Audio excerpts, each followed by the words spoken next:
How to convert Excel to Google Sheets. Open any browser of your choice.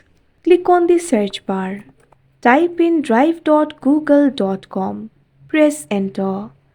Once you do that, Google Drive will be opened. You can simply go to any destination of your choice. Now what you have to do is upload your Excel file over here. Right click on the empty space.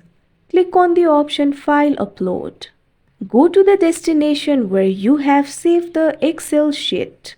Simply click on that particular Excel document. Click on the option Open. Wait until the upload is completed. Once the upload is completed, simply double click on that particular document.